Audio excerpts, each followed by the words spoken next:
What's up everyone? I have a 5 Microbe victory for today, and usually this would be very difficult to pull off even with shop scaling because the Microbe is such an underwhelming unit, but I had one of the craziest turn 9s in all of Super Autopet, so I can't wait to show it to you, but that will obviously have to wait for 8 more turns. For now I'm just trying to survive. I'll give you a little bit of an overview of my opinion on the Microbe in the meantime. Microbe, as many of you know, a 1-1 unit, tier 5, its effect is that it gives everyone weakness when it faints. Very underwhelming for its tier, honestly.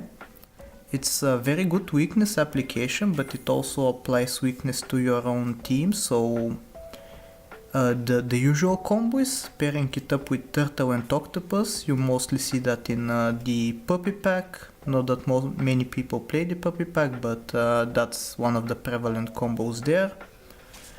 Another thing you can do with it, you can combine it with Hedgehogs to force a lot of draws, but even then I think you'd rather have another Hedgehog with Mushroom or even a Blowfish. What I'm trying to say is that it doesn't have many applications. It's very weak. It's very difficult to put in a custom pack as well, just because of the power level of the other units. You have the Seal on the same tier. As you know, Seal is the most broken unit in the game. You also have a Nurse Shark, you have the Crocodile, you have a lot of very strong units, and usually there isn't a lot of space for you to fit a Microbe in your custom packs. But when I was playing it, because I don't know if you've seen the video that I uploaded on, I think it was Thursday, I got a 4 of a kind Microbe there, and if you've watched that video you could probably tell that Microbe is actually not that bad of a unit. Obviously there are no bad units when all of them get to 50-50, but the ability can actually be very good, is what I'm trying to say. Like, it's not on the level of Highland Cow obviously or German Shepherd, but it's very disruptive, and especially if you want to get some draws, I think it's very good. Maybe an include in some of the custom packs that you're maybe trying to run. I think I'll give it some more consideration from now on when I'm trying to build custom packs. Other than that, I think I'm just trying to buy time, talking and distracting you while I get to turn 9, because at this point in the run there's not much to say. I've gotten very lucky with a lot of the jellyfish that I have found. I think this is the 5th one that I have frozen in the shop. As well as that, I now have basically a tier 2, a level 2, not a tier 2 Weasel. In battle it gets to tier 2, so when it faints it gives me 2 gold. Which is very good. You obviously want to have as much gold as possible going into the late game. Here's a cameo of the Microbe. I'm not going to take it now obviously, but later on, it's not its time to shine yet. Thankfully, because I have 2 level 2 jellyfish, not only is that very good stats on my team, I will also have the opportunity to level them together into a level 3 jellyfish on turn 9. Which obviously having a level up already on turn 9 is one of the best things you can do in the custom packs, as there are a lot of broken tier 6 units. What I'm aiming for here is the Alpaca obviously, the most broken of them all. It also enables more levels, meaning more tier 6 units, so you can basically snowball from there. Sadly I'm going to lose here, but upcoming is a great turn. I think turn 9 in conjunction with turn 10 is absolute insanity on this run, and you'll soon see.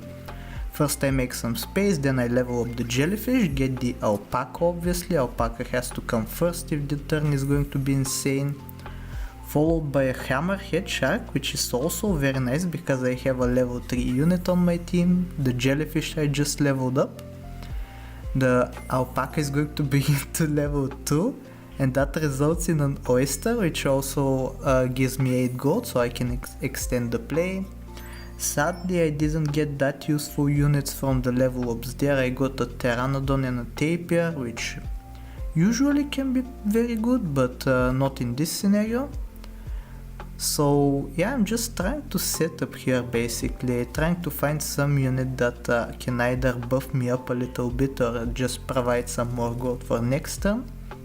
And with 16 gold on turn 10 as well as one more when I sell the dragonfly, it's going to be very good, especially with the 2 alpaca level ups that await me.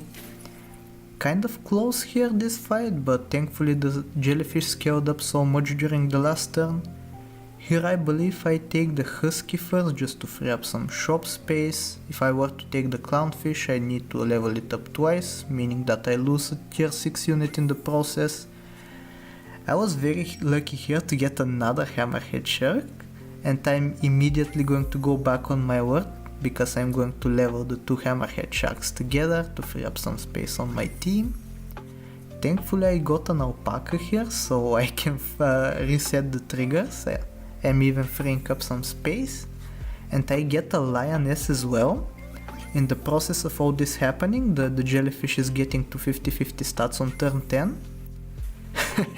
And I'm starting to shop scale from turn 10. The lioness is going to give +4/+4 to the shop.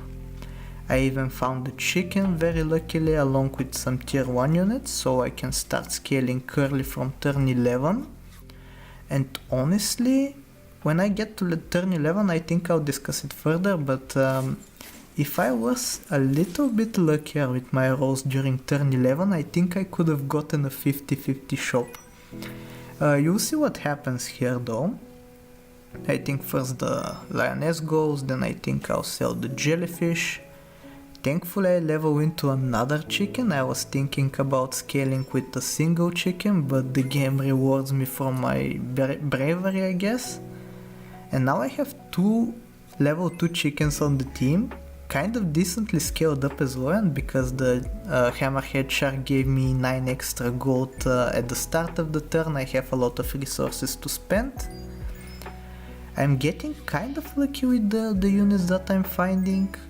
Found a pig, found a chinchilla, which they basically buffed the shop for 4/4 at the cost of only 1 gold, because you buy them for 3 gold and they provide 2 gold worth of value. I freeze the oyster here exactly because there is a chance that I find an alpaca. I do, and now I have more gold and 1 more trigger, so even if I find another oyster it's going to be best. That's why I don't buy the duck immediately. Now I feel kind of comfortable freezing the the microbe just because the run is so good basically. I have a lot of lives to spare. The team is actually pretty decent for turn 11 despite me selling a 50-50 unit with Pepper. I could improve it if I were to buy a chicken, but I think what I do instead is I combine the 2 chickens to make another level 3 so that the hammerhead shark can trigger its ability once again. And after everything I end with a Highland cow, so if that wasn't strong enough, I now guarantee that the fight will go smoothly as well. The interesting thing about microbes is that you don't necessarily need to freeze a lot of food. In theory, only the first one would need food, because after that it's going to faint, and obviously when it faints it gives weakness to the microbes behind it. I think I'm going to fish for food despite that, just because if my opponent had sniper units on their team, I want some damage to be prevented by the equipment. I'm getting decently lucky with the shop rolls actually. I'm getting both tier 1 units as well as some microbes, so when the shop gets to 50-50, that means that I already have some units to transition to.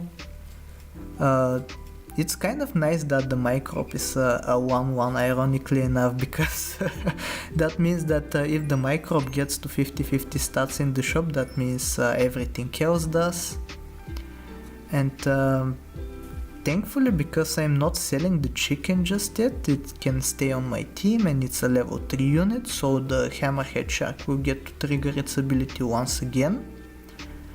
And honestly, I don't think I'm losing anymore, like this is too powerful. Maybe if I were to get super unlucky and get matched with trumpet builds over and over or shepherd builds. But even then I have some lives to spare, so it's not all bad. So yeah, basically it's over. I'm just fishing for the for the microbes. I think I freeze the chocolate here as well just to be able to sell the chicken, because when I get the chocolate to the alpaca, it's going to be level 3, making the hammerhead shark ability trigger once again. So I'm not obligated to keep the chicken anymore. But what I think ends up happening is that I'm just going to sell all my units, because on the next row, if I'm not mistaken, yeah, I find my final microbe.